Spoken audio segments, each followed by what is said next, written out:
15 महीने, 1 लाख से ज़्यादा घर तबाह, सैकड़ों जिंदगियां खत्म। गाजा की हर गली खून और मलबे से भर गई थी।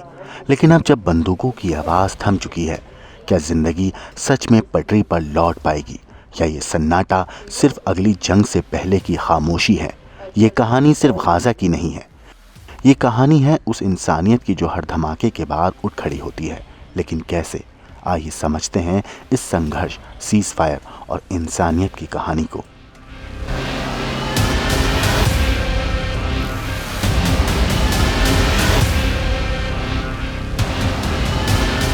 गाजा की गलियों में जो दर्द बहता है, उसकी शुरुआत 7 अक्टूबर 2023 से होती है।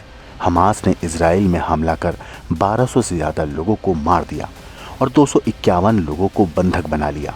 इसके कुछ ही घंटों में इजराइल ने जवाबी हमला शुरू कर दिया।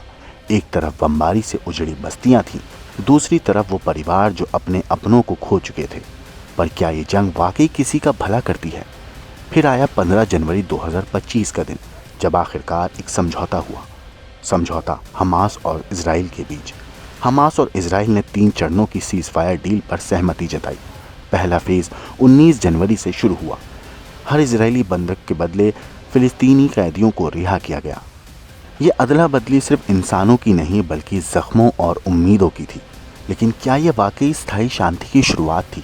जंग के बाद मलबों के बीच से उम्मीद ने फिर से सिर उठाया। लोग अपने उजड़े घरों की तरफ वापस लौट रहे हैं और अंतर्राष्ट्रीय मदद गाजा को फिर से खड़ा करने की कोशिश में जुटी है। क्या आप जानते हैं कि गाजा के मलबे को हटाने में 21 साल लग सकते हैं और तकरीबन $1.2 बिलियन का खर्च आएगा? ये सिर्फ आंकड़े नहीं, ये एक पूरी पीढ़ी की जिंदगी का सवाल है।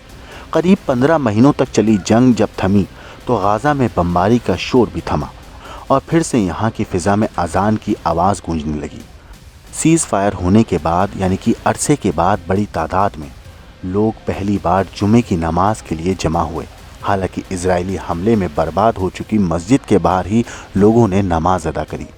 गाजा का खान यूनिस वही इलाका है जो लगातार इजरायली हमलों के निशाने पर था और यहाँ जान माल का सबसे ज़्यादा नुकसान हुआ है। अब जंग थमी है तो ज़िंदगी फिर से पटरी पर लौटती हुई नज़र आ रही है।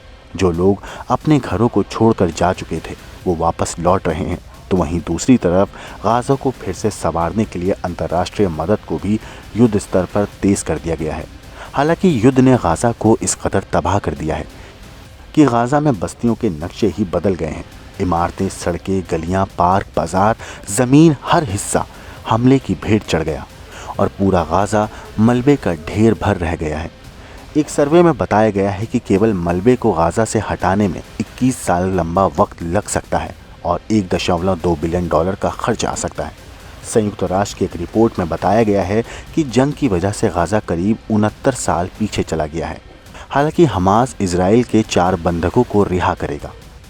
सभी के नाम जारी भी कर दिए गए हैं। जिन बंधकों को रिहा किया जाएगा वो सभी महिलाएं हैं। उनके नाम कैरिन आरीव नामा, लेविस लीरी अलबाग और डेनियाला गिलबोआ है। इसके बदले में इजराइल करीब 50 फिलिस्तीनी कैदियों को रिहा करेगा। इससे पहले रविवार को सीज फायर के पहले दिन इजराइल ने 90 फिलिस्तीनी कैदियों को रिहा किया था। वहीं हमास ने इजराइल की 3 महिला बंधकों को रिहा किया था। इनके नाम रोमी गोनेम, एलिमी दामरी और डोरान स्टिनब्रेचर थे।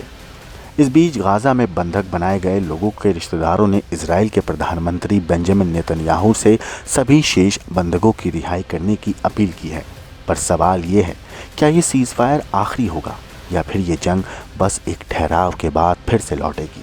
गाजा की कहानी सिर्फ एक ज़मीन के टुकड़े की नहीं है, ये हर उस इंसान की कहानी है जो संघर्ष में भी उम्मीद का दामन नहीं छोड़ता। पर क्या आप उस उम्मीद को ज़िंदा रख सकते हैं? कमेंट करें, अपनी राय बताएं। इस कहानी को ज़्यादा से ज़्यादा लोगों तक पहुंचाएं। हो सकता है आपकी एक शेयर किसी के दिल में उम्मीद जगा दे। ब्यूरो रिपोर्ट, क्राइम तक।